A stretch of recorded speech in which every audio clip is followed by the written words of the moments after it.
कथा सरितसागर, अध्याय 92, मायावी भ्रम की परीक्षा। राजा त्रिविक्रमसेन श्मशान की जलती हुई चिताओं की टिमटिमाती परछाइयों के बीच से अशोक के वृक्ष की ओर वापस लौटे। उन्होंने ऊपर देखा और एक विचित्र दृश्य पाया। रूप में एक समान कई शव भारी फलों की तरह शाखाओं से लटके हुए थे। प्रत्येक शव पर एक वेताल का अधिकार प्रतीत होता था। राजा रुके। उनके हाथ ने तलवार की मूठ को कसकर पकड़ लिया। क्या यह मेरा समय नष्ट करने की कोई और चाल है? उन्होंने सोचा, यदि मैं आज रात असफल रहा तो मैं स्वयं अग्नि में प्रवेश कर जाऊंगा। मैं पराजय के कलंक के साथ जीवित नहीं रहूंगा। वेताल ने राजा के हृदय के अटूट संकल्प को महसूस किया और उस भ्रम को समाप्त कर दिया। वृक्ष पर केवल एक शव शेष रह गया।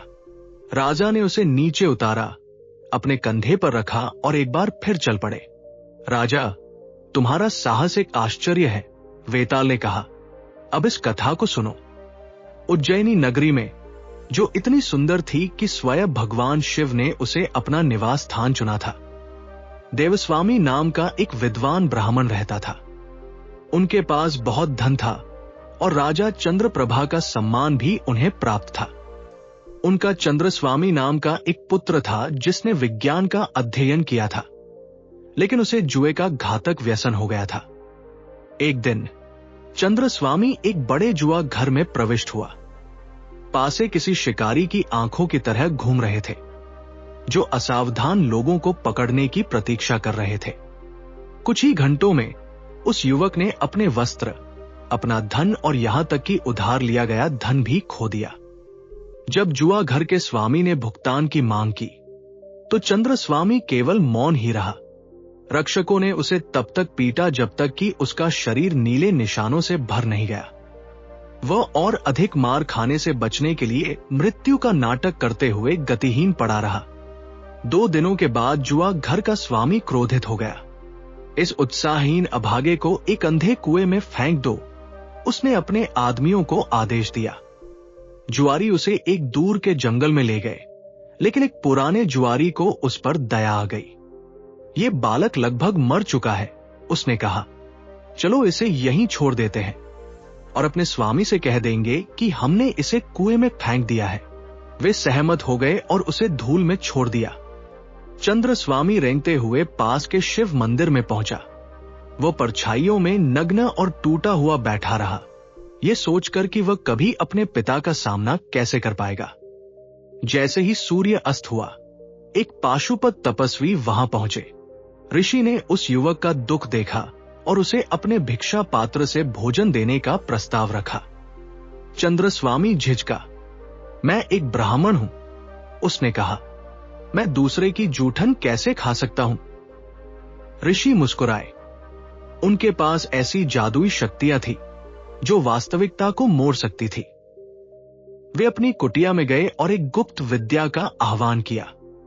अचानक धरती से एक स्वर्ण नगरी उदय हुई। दिव्य फूलों के एक बगीचे ने उसे घेर लिया और सुंदर महिलाएं द्वारों से बाहर निकली। वे चकित चंद्रस्वामी को भीतर ले गई, उसे सुगंधित तेलों से नहलाया और रेशमी वस्त्र पहनाए। उसने अद्भुत महलों में रात बिताई और दिव्य सौंदर्य वाली एक स्त्री के साथ भोजन किया। जब वो अगली सुबह जागा तो वो नगरी गायब हो चुकी थी। वह मंदिर के खंडहरों में अकेला खड़ा था। ऋषि अपनी कुटिया से बाहर आए और पूछा कि वह रात में कैसे सोया था। उस स्त्री के बिना मेरा जीवन समाप्त हो जाएगा, चंद्रस्वामी ने स्वीकार किया। ऋषि हंसे और उसे हर रात वही अनुभव देने का वचन दिया।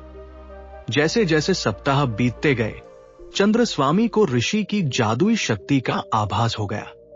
उसने तपस्वी से उस विद्या को सिखाने की प्रार्थना की। ऋषि ने उसे खतरे के बारे में चेतावनी दी। यह विद्या केवल जल के भीतर ही प्राप्त की जा सकती है, उन्होंने समझाया। जब तुम मंत्रों का जाप करोगे तो विद्या तुम्हारी आत्मा की परीक्षा लेने के लिए एक भ्रम पैदा करेगी। तुम देखोगे कि तुम बूढ़े हो रहे हो, विवाह कर रहे हो और तुम्हारा एक पुत्र है। तुम अपने वास्तविक जीवन को भूल जाओगे। केवल वे ही जो सत्य को याद रखते हैं और भ्रम की अग्नि में चलते हैं, वही शक्ति जीत सकते हैं।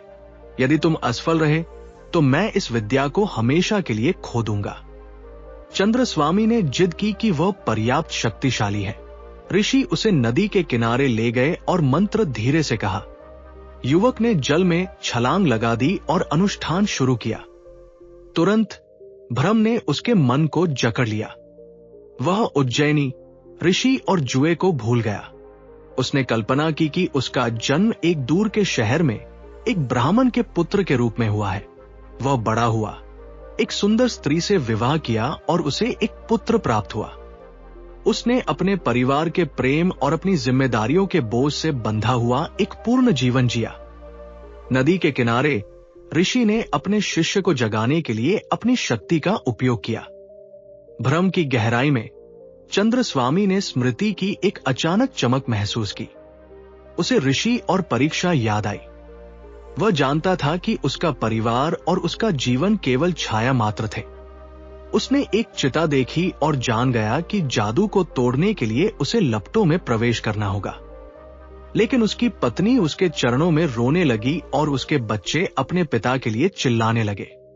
उसके वृद्ध माता पिता ने उसे रुकने की प्रार्थना की। संदेह ने उसके मन को घेर लिया। यदि मैं अग्नि में प्रवेश करता हूं तो क्या वे मर जाएंगे? क्या ऋषि का वचन सत्य है? उसने उन लोगों के रोते हुए चेहरों को देखा जिन्हें वो प्यार करता था। अंत में उसने अपना हृदय कठोर किया और लपटों में कूद गया। अग्नि बर्फ की तरह ठंडी महसूस हुई। भ्रम टूट गया और चंद्रस्वामी नदी से बाहर निकल आया। उसने अपने गुरु के चरणों में साष्टांग प्रणाम किया और अग्नि के ठंडे स्पर्श का वर्णन किया। ऋषि का चेहरा पीला पड़ गया। यदि अग्नि ठंडी थी तो तुमने कोई गलती की है, उन्होंने कहा। ऐसा पहले कभी नहीं हुआ। उन्होंने विद्या का आह्वान किया, लेकिन उसने कोई उत्तर नहीं दिया। गुरु और शिष्य दोनों ने शक्ति खो दी। वेताल ने राजा त्रिविक्रमसेन की ओर देखा। राजा, वो विद्या क्यों खो गई? अनुष्ठान सही ढंग से किया गया था और शिष्य अग्नि में भी प्रविष्ट हुआ था। राजा त्रिविक्रमसेन ने बिना किसी हिचकिचाहट के उत्तर दिया। सफलता के लिए एक ऐसे मन की आवश्यकता होती है जो दृढ़ और शुद्ध हो। उन्होंने कहा, भले ही चंद्रस्वामी अग्नि में प्रविष्ट हुआ, लेकिन उसका हृदय डगमगा गया। उसने अपने गुरु के शब्दों पर संदेह किया और भ्रम की छायाओं से डर गया। उसका साहस कलंक रहित नहीं था, क्योंकि उसका मन विभाजित था। इसलिए मंत्र विफल हो गया और गुरु ने अपनी शक्ति खो दी, क्योंकि उन्होंने एक पवित्र उपहार उसे दिया जो उसके योग्य नहीं था। वेताल राजा के कंधे से एक उपहासपूर्ण हंसी के साथ गायब हो गया। राजा त्रिविक्रमसेन ने अपने थके हुए पैरों को फिर से अशोक के वृक्ष की ओर मोड़ दिया। एक बार फिर पीछा शुरू करने के लिए तैयार थे। कथा सरितसागर। विशेष लेख, मिस्र का शासक और वह महात्मा। मिस्र का एक शासक एक बार धर्म के एक परम विद्वान और पवित्र महात्मा के सम्मुख खड़ा था, जिनके पास अद्भुत चमत्कार और सिद्धियां दिखाने की शक्ति थी। उस पवित्र महात्मा ने शासक की ओर देखा और जल से भरे एक विशाल पात्र की ओर संकेत किया। अपने सिर को इस जल में डुबो और फिर उसे बाहर निकालो, उस महात्मा ने आदेश दिया। शासक ने उनकी आज्ञा का पालन किया। जैसे ही उसका मुख जल की सतह से बाहर निकला, उसका विशाल महल और उसके दरबारी पूरी तरह गायब हो चुके थे। उसने स्वयं को एक निर्जन और सूने समुद्र तट पर एक विशाल पर्वत के चरणों में अकेला खड़ा पाया। उसका भ्रम अचानक तीव्र क्रोध में बदल गया। उसने अपने रक्षकों को पुकारा, लेकिन केवल समुद्र की टकराती हुई लहरों ने ही उसे उत्तर दिया। उस विश्वासघाती विद्वान ने मुझे निर्वासित करने के लिए जादू टोने और मायावी विद्या का उपयोग किया है। वो शासक चिल्लाया। वो रेत पर टहलने लगा। उसका हृदय क्रोध से जल रहा था, लेकिन शीघ्र ही उसे समझ आ गया कि केवल क्रोध से उसका पेट नहीं भरेगा। उसे इस विचित्र और नई भूमि में जीवित रहना था। वो शासक पास के एक जंगल की ओर गया, जहां उसे कुछ लोग काम करते हुए मिले। वे उसे एक दूर के नगर में ले गए। इस नए जीवन में वो अब कोई शासक नहीं, बल्कि एक साधारण मनुष्य था। कई साहसिक कार्यों और कठिन संघर्षों के बाद वो एक अत्यंत सुंदर और धनवान स्त्री से मिला। उन्होंने विवाह कर लिया और वर्ष किसी मधुर स्वप्न की तरह बीतते गए। वो उसके साथ तब तक रहा जब तक उनके 7 पुत्र और 7 पुत्रियां नहीं हो गई। लेकिन भाग्य बड़ा चंचल और अनिश्चित होता है। अंततः उसके घर में निर्धनता आ गई और उस पूर्व शासक को अपने बड़े परिवार का पालन पोषण करने के लिए गलियों में बोझा ढोने वाले के रूप में काम करने के लिए विवश होना पड़ा। एक दिन जब वह समुद्र के किनारे अकेला चल रहा था, उसे अपने दुखों का भारी बोझ महसूस हुआ।